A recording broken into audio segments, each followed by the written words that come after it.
पुत्र,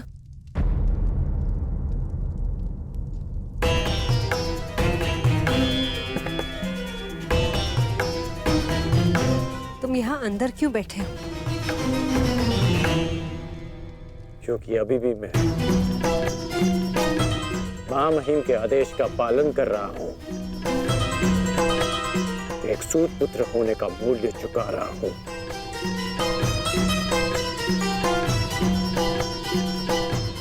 अर्थात तुम पितामह को अभी भी नहीं समझ पाए कर्णपुत्र। उन्होंने तुम्हें युद्ध में भाग लेने से इसलिए नहीं रोका क्योंकि तुम एक सूत पुत्र हो, इसलिए रोका क्योंकि वो जानते हैं कि तुम मेरे पुत्र हो।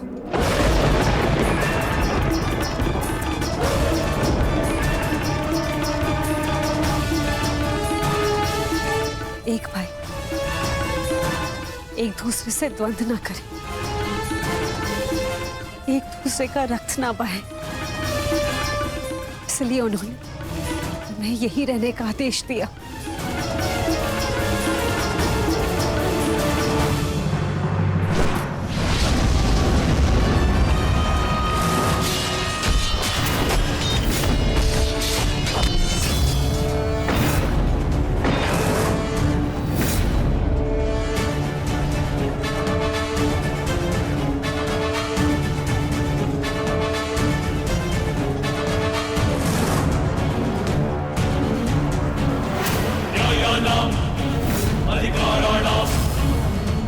दुर्योधन, ये रहा हमारा आखेट।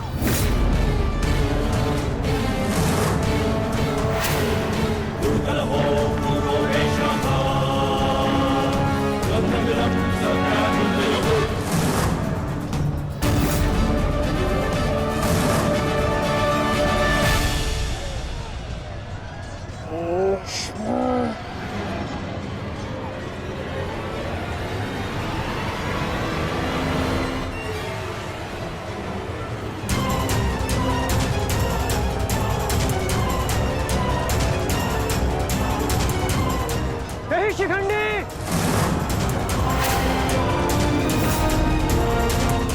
शिखंडी रुक जाओ।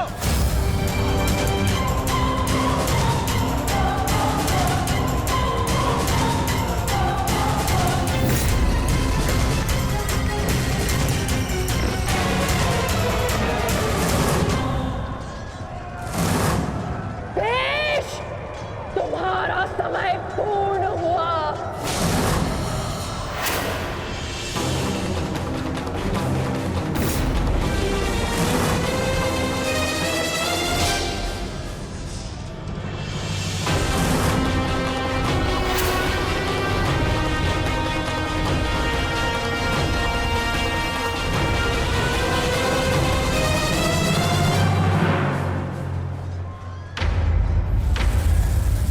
रूप बदला है परंतु युद्ध कौशल का स्वरूप नहीं बदला तुम्हारा।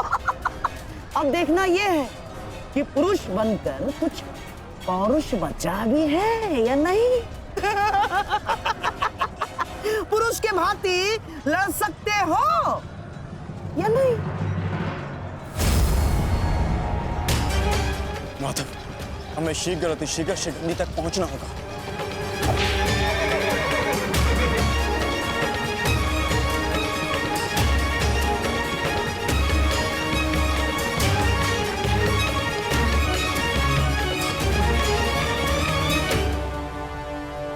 इस समय युद्ध भूमि में क्या हो रहा है संजय? क्या शिखंडी ताक्षी तक पहुंच गया है? नहीं महाराज, वो अभी तक कौरव महारथियों के मध्य में फंसा हुआ है।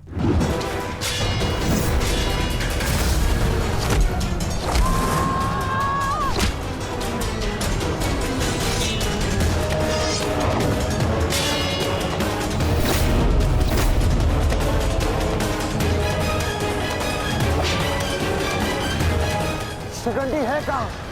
कितना समझाया था फिर भी ये यूं तोड़कर कहाँ चला गया शिखंडी?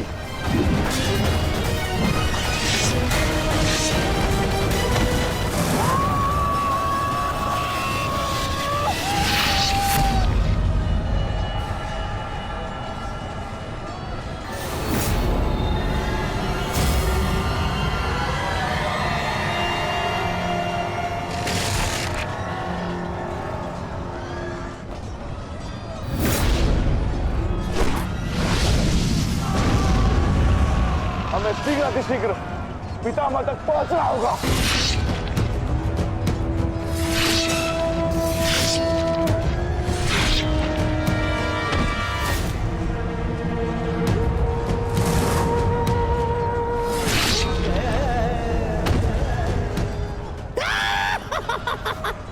पितामह की सबसे बड़ी बाधा का अंत हुआ।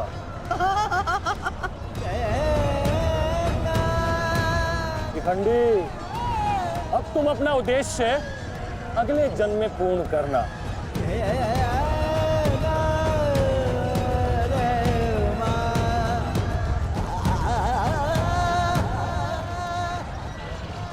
आधा दिन बीत चुका है माधव, किंतु शिखंडी कहीं नहीं दिख रहा। हम कौरवों के मध्य में खड़े हैं माधव, अब हम क्या करें? तुम शिखंडी की चिंता मत करो पार्थ। शिखंडी केवल पितामह को शस्त्र त्यागने पर विवश करेंगे। वास्तविक कार्य तो तुम पांचों भाइयों का है पार्थ। तुम में से केवल एक का प्रहार गंगा पुत्र को पराजित करने के लिए पर्याप्त नहीं है पार्थ। केवल तुम पांचों के सम्मिलित प्रहार से गंगा पुत्र को पराजित किया जा सकता है।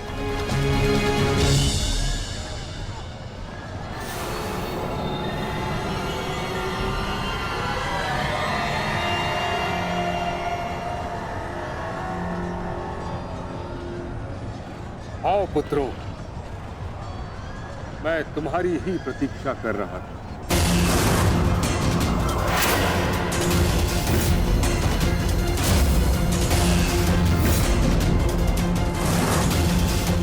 मेरा सम्मान करते हो, परंतु शत्रु पर प्रहार करना तुम्हारा कर्तव्य है, ये मत भूलना। मैं तुम सबको द्वंद्व की चुनौती देता हूं।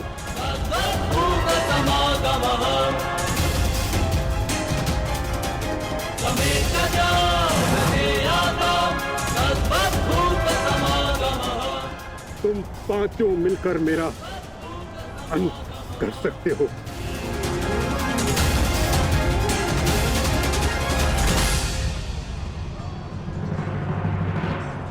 उठाओ अपने शस्त्र पुत्रों और प्रहार करो।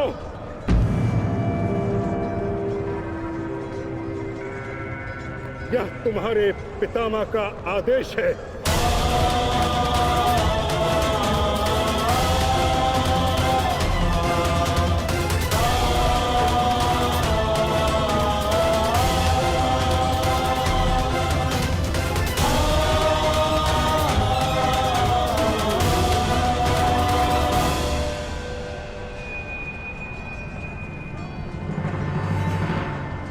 प्रहार करो, प्रहार करो।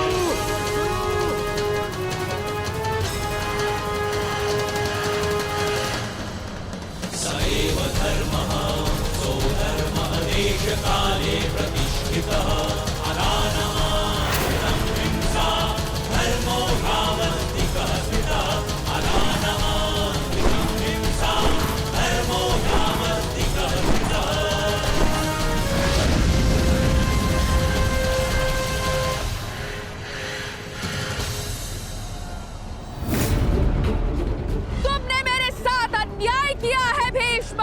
मैं नया जन्म लेके आऊंगी भीष्म, तुमसे प्रतिशोध पूर्ण करने।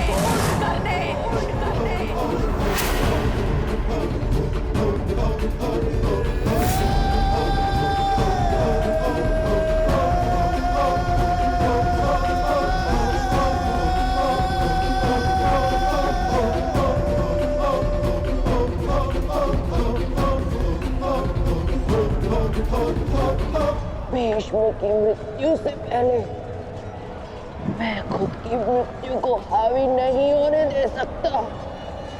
अपने जीवन का उद्देश्य पूर्ण करे बिना मैं इस दुनिया से नहीं जा सकता। भीष्म का अंत निश्चित है।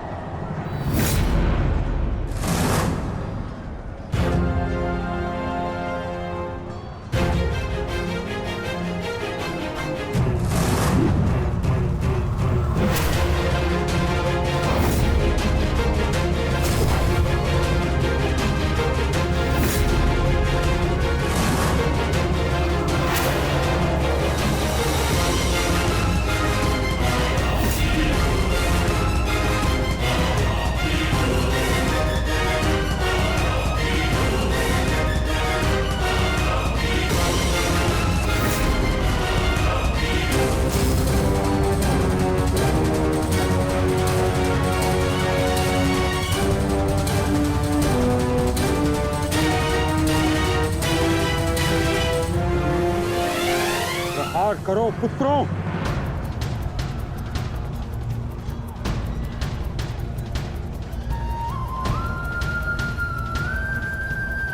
भीम पुत्र, मेरे साथ द्वंद्व करो। इसके बाद तुम्हें मुझसे द्वंद्व करने का अवसर नहीं मिलेगा।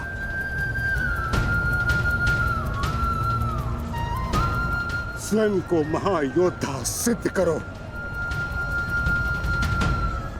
मैं उन पे प्रहार कैसे कर सकता हूँ जिन्होंने सदैव मुझे सीख दी है? नहीं पितामह, ऐसा कदापि नहीं कर सकता। आज मैं ही तुम्हें धर्म के लिए मुझ पर प्रहार करने की अनुमति देता हूं।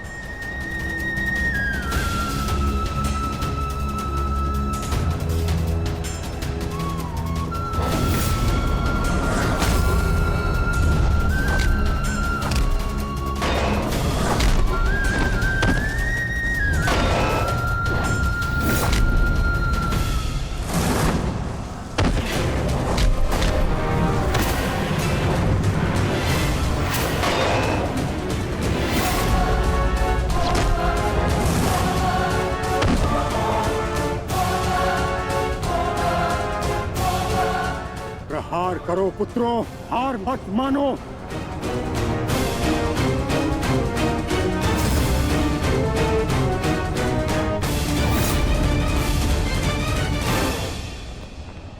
पुत्र अर्जुन, अपना गांडीव उठाओ, प्रहार करो।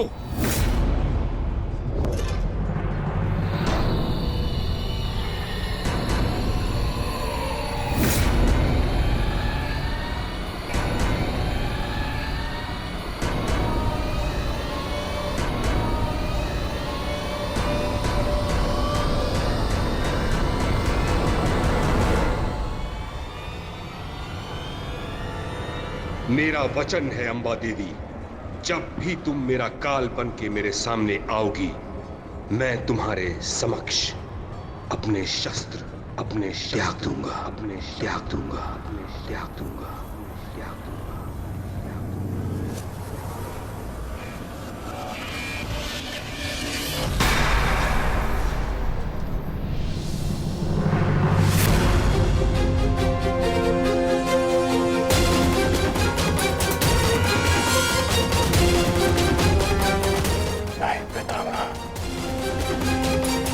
आप ऐसा नहीं कर सकते।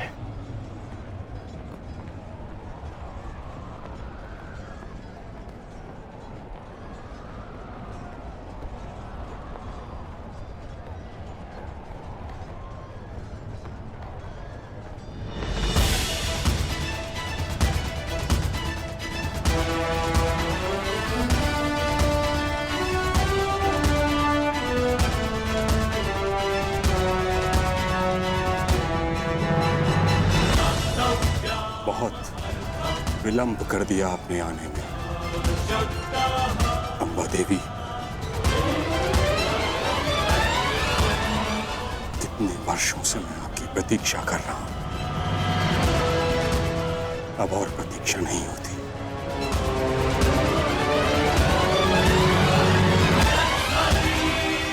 मुक्त कर दीजिए मुझे इस जीवन से।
नहीं पुत्रों, मेरे लिए व्यर्थ चिंतन मत करो, अपना उद्देश्य पूर्ण करो।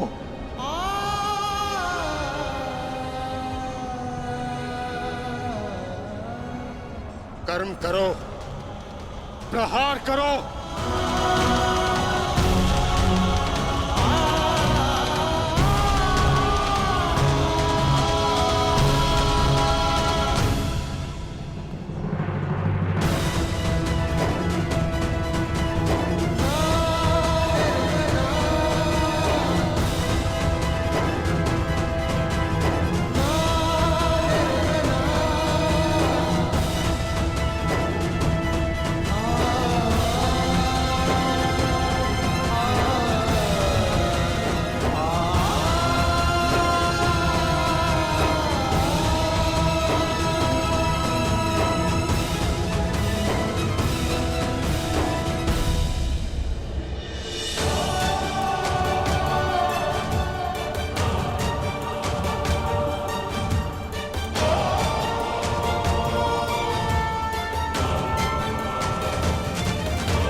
यही तुम्हारा अंतिम अवसर है पार्थ।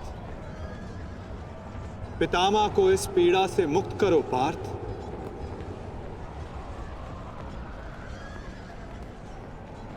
प्रहार करो पार्थ। मुझे मुक्ति दो पुत्रों।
आज मैंने पूरे सामर्थ्य से पितामह का सामना किया, परंतु उन्हें परास्त करने में असफल रहा।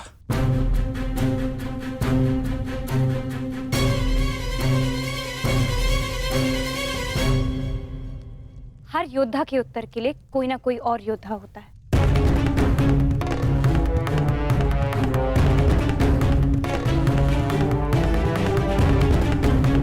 केशव, आप ही तो कहते हैं ना कि कभी कभी भाग्य स्वयं चलकर हमारे पास आता है, किंतु शिखंडिनी अब तक क्यों नहीं आई? उसे इतना समय क्यों लग रहा है केशव?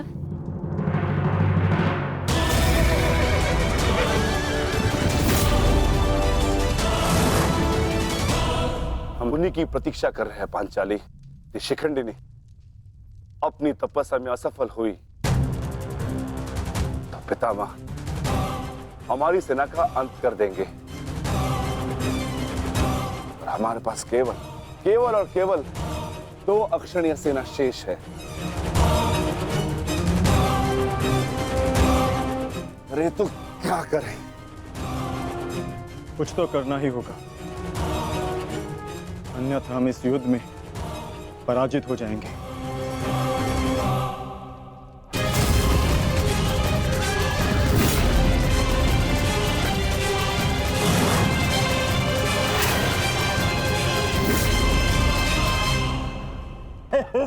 विजय हमारी हुई आज फिर से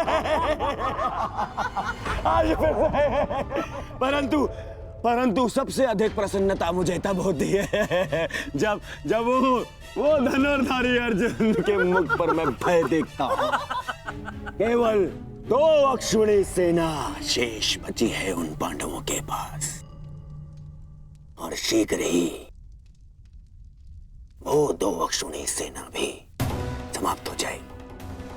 अंत हो जाएगा उनकी सेना का और उन पांडवों का।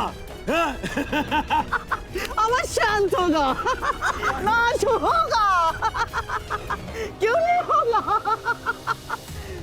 परंतु खेद है अंगराज, आप इस युद्ध में लड़ नहीं पाएंगे क्योंकि महामहिम जिस वेग से पांडवों की सेना को नष्ट कर रहे हैं उससे तो ऐसा प्रतीत होता है कि ये युद्ध कल ही समाप्त हो जाएगा।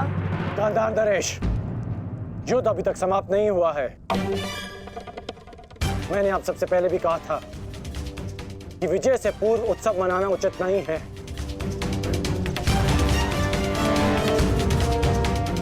हो सकता है कि कल पांडवों को महामहिम के प्रहार की ढाल मिल जाए।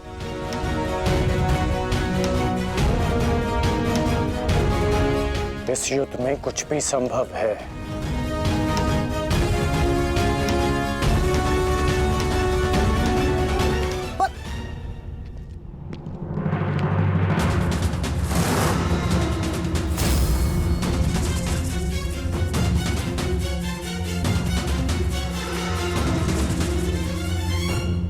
कौन हो तुम? मैं इस युद्ध का अंत हूं। मैं भीष्म की मृत्यु हूं। देवी शिखंडिनी,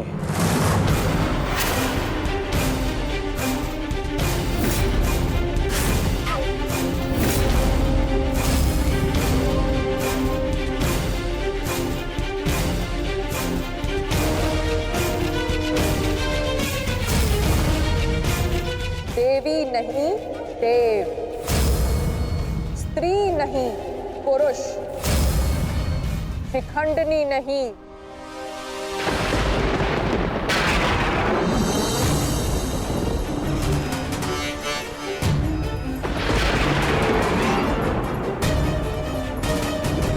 शिखंडी।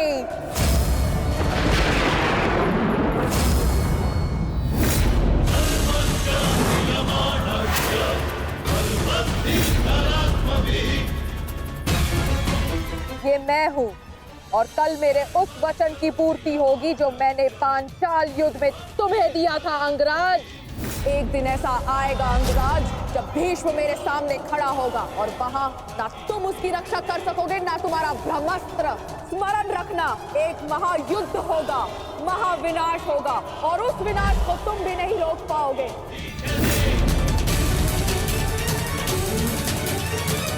बधाई हो, कल से तुम इस युद्ध में प्रवेश करोगे। कल कुरुक्षेत्र एक योद्धा को विदा करेगा और दूसरे योद्धा का स्वागत।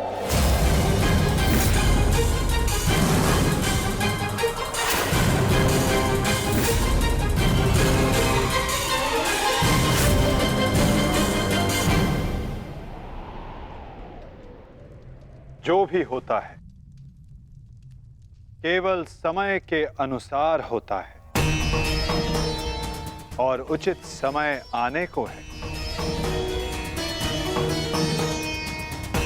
हमें केवल धैर्य रखना है जब तक उचित समय नहीं आ जाता, शिखंडिनी कुरुक्षेत्र पहुंच चुकी है।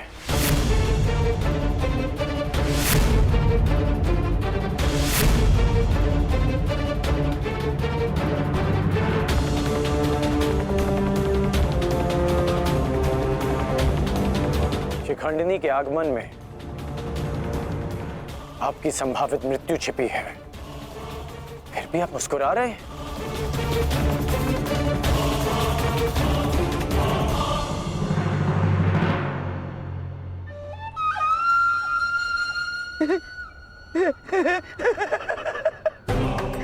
अब समझ आया महामहिम कि आप मुस्कुरा क्यों रहे हैं। युद्ध के नियमानुसार शिखंडिनी युद्ध में भाग ले ही नहीं सकती, क्योंकि वो एक स्त्री है। नहीं, वो स्त्री नहीं पुरुष है। शिखंडिनी नहीं शिखंडी है।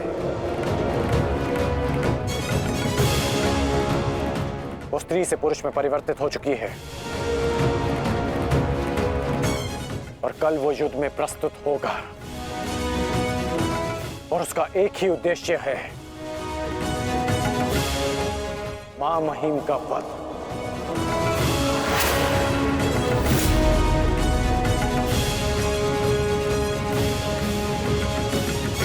हाँ, एक स्त्री अपने प्रतिशोध की आग के चलते पुरुष बन गई। अद्भुत। भला ये कैसे संभव हुआ?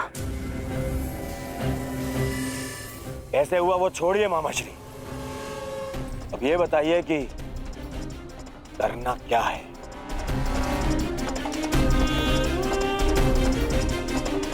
चिंता ना करो मेरे होने वाले सम्राट।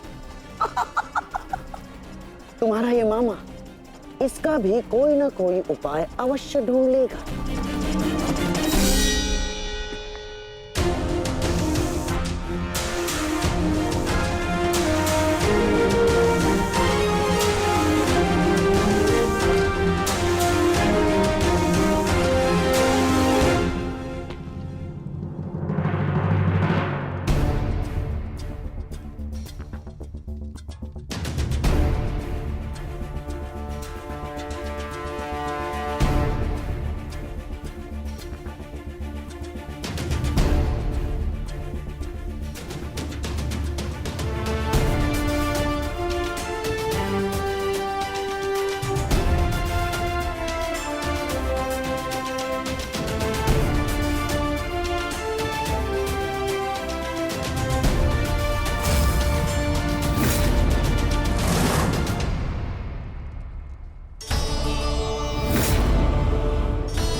नहीं पांचाली, समय बदल गया है।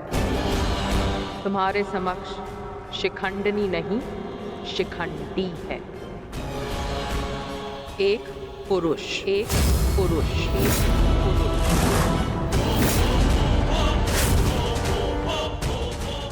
और तुम्हें पर पुरुष का स्पर्श करने की अनुमति नहीं है।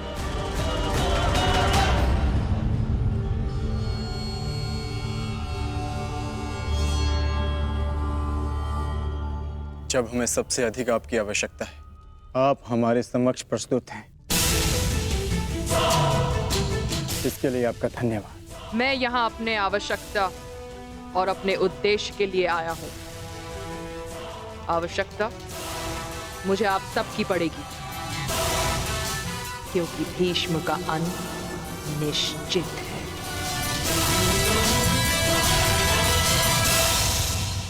ये मेरा वचन है, हम आपका पूर्ण रूप से समर्थन करेंगे, फिर चाहे कुछ भी हो जाए। युद्ध भूमि में हम आपके साथ खड़े रहेंगे और अंत तक युद्ध करेंगे। हमें ये कार्य कल ही संपन्न करना होगा, क्योंकि मेरे पास मेरे जीवन का लक्ष्य पूर्ण करने के लिए केवल एक ही दिन है।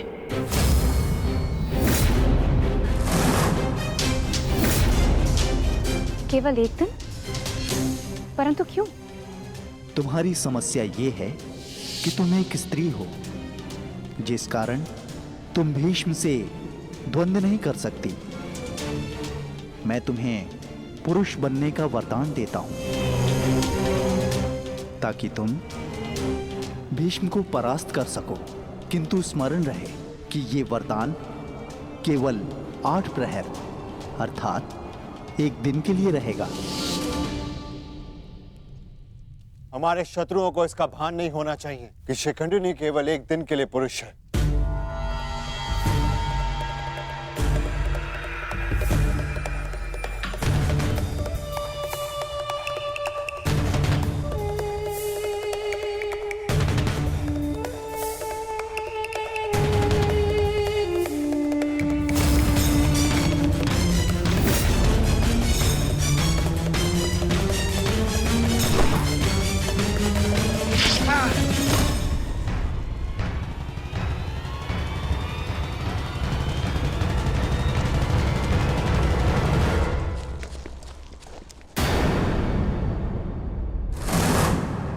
अपने वेश से ये गंधा का निवासी प्रतीत होता है। अर्थात ये मामा शकुनी का गुप्तचर था। सौभाग्य ये कि यहां से जीवित नहीं जा सका। किंतु इस गुप्तचर का संदेश शत्रु तक पहुंच चुका है पार्थ।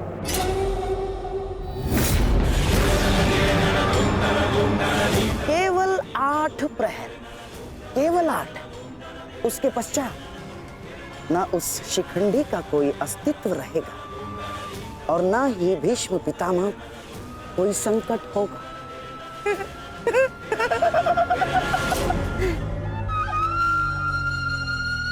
क्या होगा यदि तुम्हारे पितामह कल युद्ध भूमि में प्रस्तुत ही ना हो तो?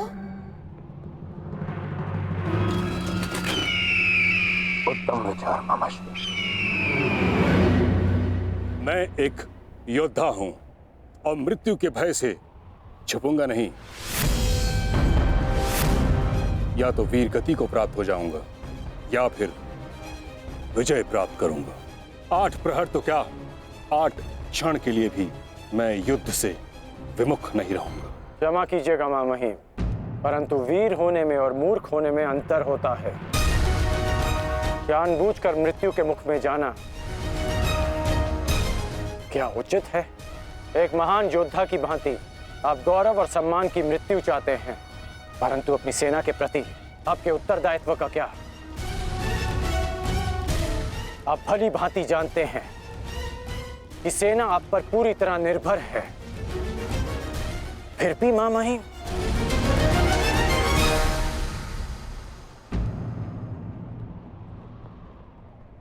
अंगराज ठीक कह रहे पितामह।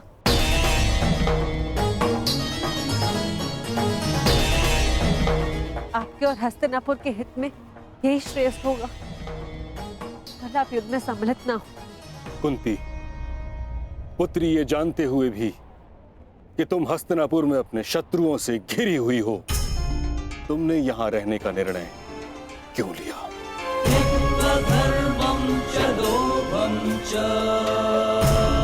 क्योंकि हम सब कर्तव्यबद्ध हैं। मैं भी अपने कर्तव्य का पालन कर रहा हूं। यह मेरा अंतिम निर्णय है और मुझे ऐसा करने से कोई नहीं रोक सकता।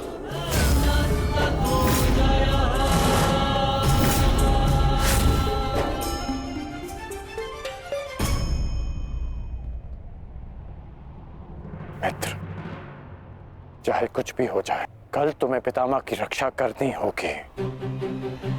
हम अवश्य पितामह की रक्षा करेंगे, किंतु इससे पूर्व ये अधिक महत्वपूर्ण है अंगराज, हमारी समस्या का अंत होना। हमें समय मिलते ही शिखंडी का वध करना होगा। उसके पश्चात हमें इस युद्ध में विजय पाने से कोई नहीं रोक सकता।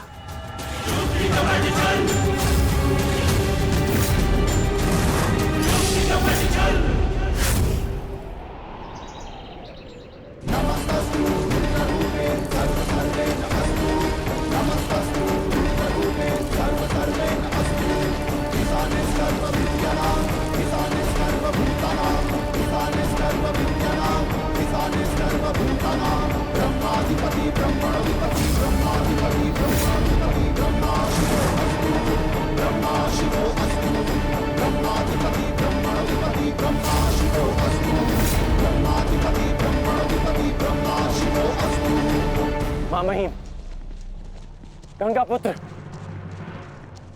आप ऐसा क्यों कर रहे हैं? मैं केवल अपने धर्म का पालन कर रहा हूं। मैंने सदैव यही किया है। युद्ध भूमि में पूर्ण सहयोग दूंगा और यदि इस युद्ध भूमि में मेरा अंत हो गया तो मुझे इस बात का गर्व होगा कि एक योद्धा का अंत रणभूमि में होगा। मैं आपसे विनती करता हूं, रुक जाइए। ऐसा मत कीजिए मां महिम, आप इसका परिणाम जानते हैं। रुक जाइए मां महिम। आपको वचन देने के कारण मैं 9 दिनों तक रणभूमि से दूर रहा, क्योंकि मुझे लगता था कि आप जो भी निर्णय लेंगे वो हस्तिनापुर और हमारी सेना के हित में होगा। विश्वास था कि आपके होते हुए हम ये युद्ध नहीं हार सकते। फिर क्यों आप ऐसा कर रहे हैं? एक कौरव भरे अंत के लिए आप पूरी कौरव सेना का संहार नहीं कर सकते। क्या इसलिए आपने सूत पुत्र को युद्ध भूमि से दूर रखा? यदि तुम्हें ऐसा लगता है तो ठीक है। सूत पुत्र कर्ण,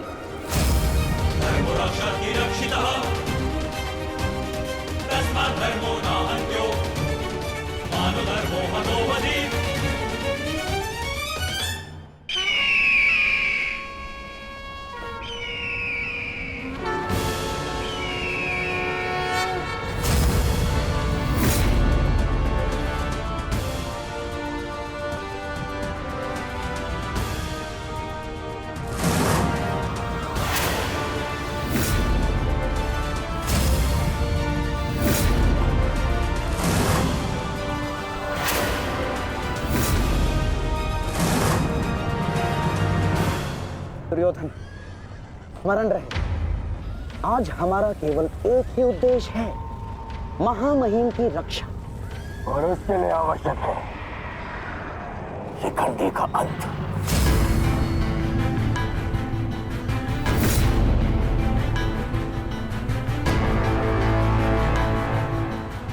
आज मैं शिखंडिनी का कवच बनकर उनकी रक्षा करूंगा। चाहे कुछ भी हो जाए, हमें शिखंडिनी को पितामह तक पहुंचाना ही होगा। स्मरण रखना पार्थ, किसी के जीवन का उद्देश्य पूर्ण करने में उसकी सहायता करने से अधिक पुण्य और आनंद किसी और कार्य में नहीं आता। और मुझे पूर्ण विश्वास है कि तुम पूर्ण रूप से अपना कार्य पूरा करोगे पार्थ।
एक सूत पुत्र मेरी ओर से युद्ध में भाग नहीं लेगा। भले ही कर्ण अंगराज है, परंतु यह बात भी सत्य है कि इसका जन्म एक सूत के घर हुआ है।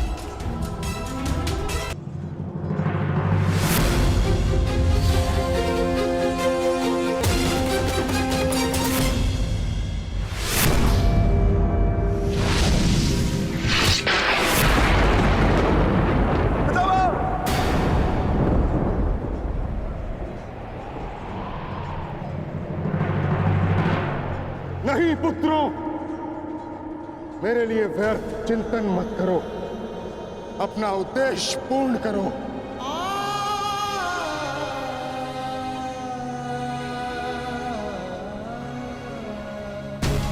कर्म करो, प्रहार करो।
यही तुम्हारा अंतिम अवसर है पार्थ।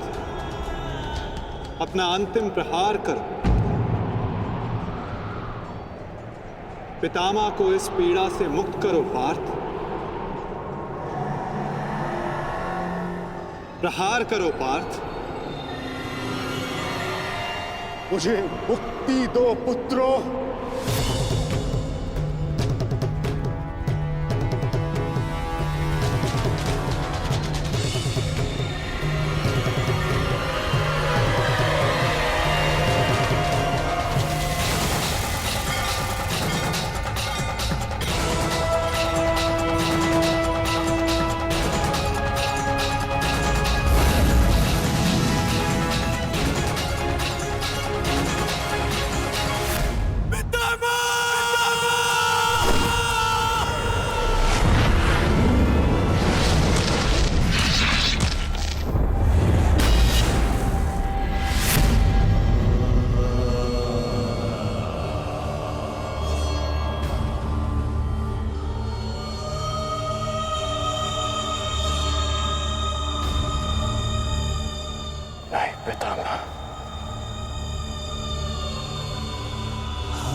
पितामह,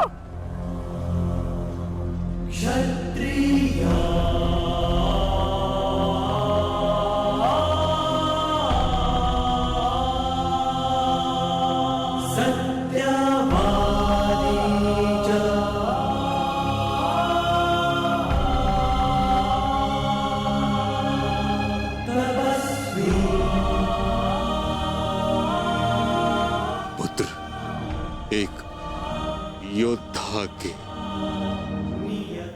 से निकला रक्त उसको शोभा देता,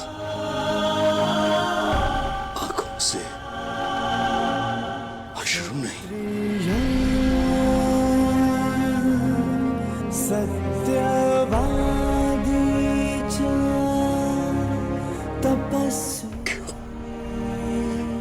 क्यों एक योद्धा का ऐसा प्रारब्ध होता है पितामह?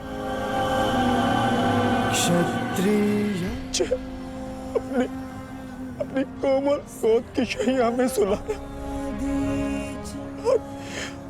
आज उन्हीं पितामह को मैंने शैया पर लेटा दिया।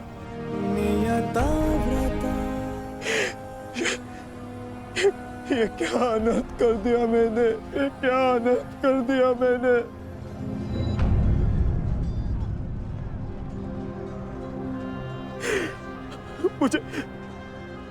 मुझे क्षमा कर दीजिए पितामह, मुझे क्षमा कर दीजिए। कर्तव्य पूर्ण करने पर आंखों में गर्व होना चाहिए पुत्र, होठों पर क्षमा नहीं।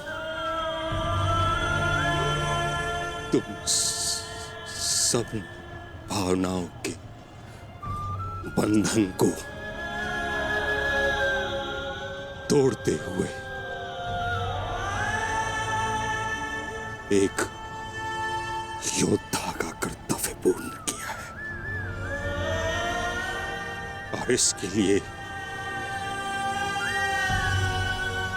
मुझे तुम पर गर्व है पुत्र।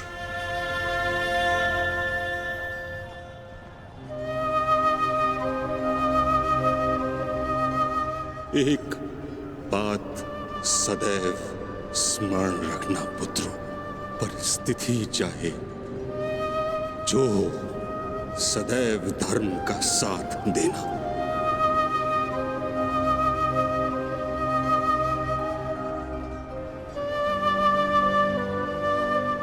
जैसा आज मुझे रोक कर किया है।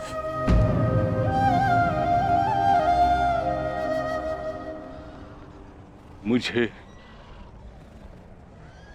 अपनी भूल समझ आ गई है माधव।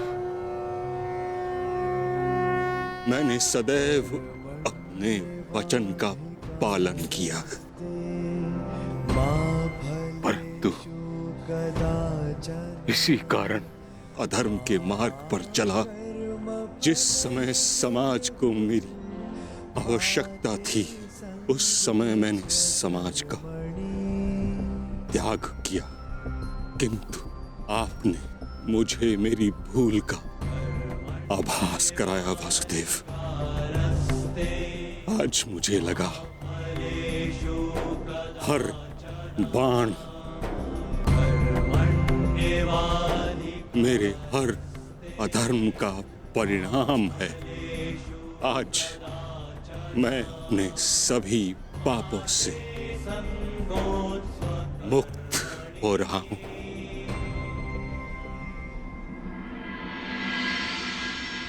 इसके लिए आपका धन्यवाद। आपने अपना कर्तव्य पूर्ण किया गंगापुत्र।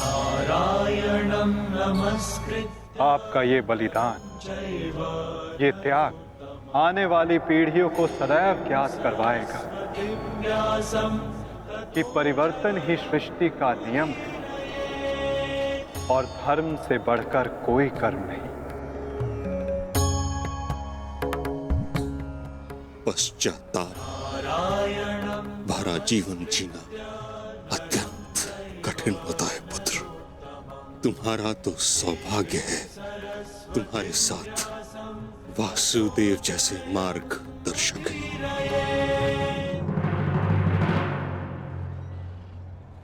युधिष्ठिर। जी पितामह। पुत्र, धर्म का पालन करते समय जीवन में कभी कभी कठिन निर्णय लेने पड़ते हैं। धर्म का मार्ग कठिन अवश्य है, परंतु इस पर चलने के पश्चात अंत समय में कभी पश्चाताप नहीं होता।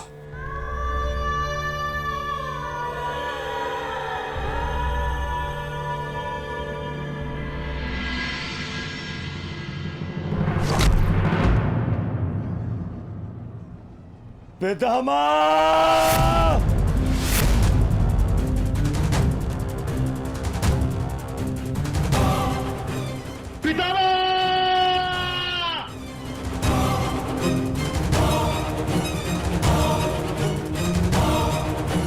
हट जाओ, हट जाओ, हट जाओ, हट जाओ।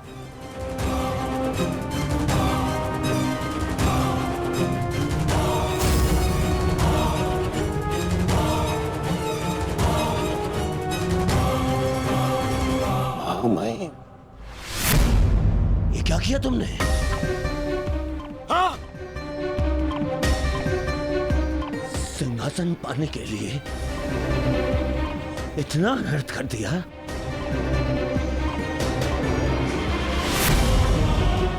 नहीं, मैं प्रतिकार लूंगा। अभी इसी क्षण प्रतिकार लूंगा। दुर्योधन, आज का युद्ध समाप्त हो चुका है।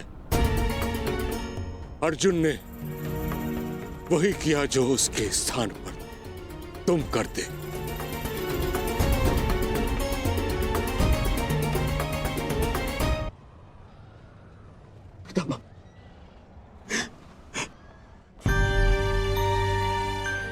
ये क्या हो गया पितामह? ये क्या हो गया? ये पितामह, आपके सिर को कोई संभल नहीं है। आपको कष्ट हो रहा होगा ना? मैं अभी तकियों का प्रबंध करवाता हूं। अरे कोई तक... दुर्योधन पुत्र, एक योद्धा के जीवन में भोग विलास का समय नहीं। जिसने शैया दी है वही मुझे तकिया भी प्रस्तुत करेगा। ऐसा संबल जो एक योद्धा के अनुकूल हो।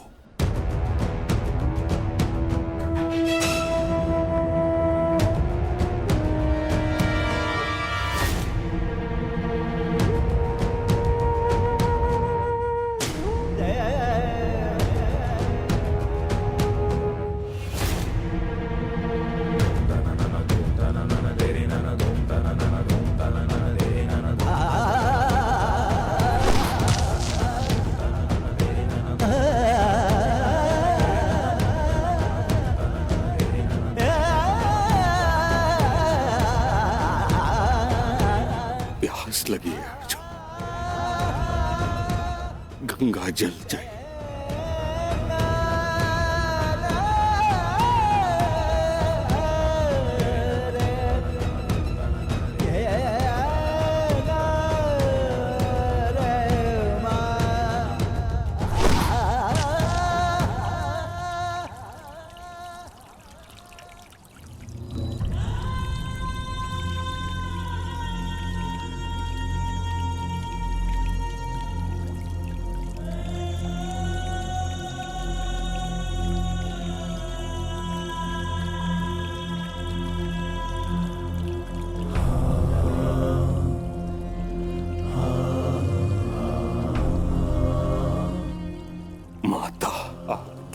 गोद में विश्राम करने का समय आ गया है।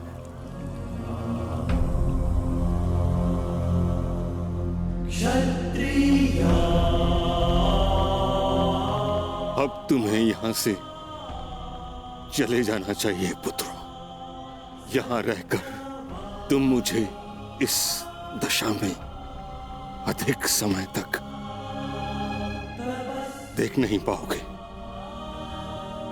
विश्राम करो, कल युद्ध शेष है। आज तुमने अपना एक कर्तव्य पूर्ण किया पुत्रों। क्षत्रिय किंतु अभी तुम्हारे अनेक कर्तव्य शेष हैं।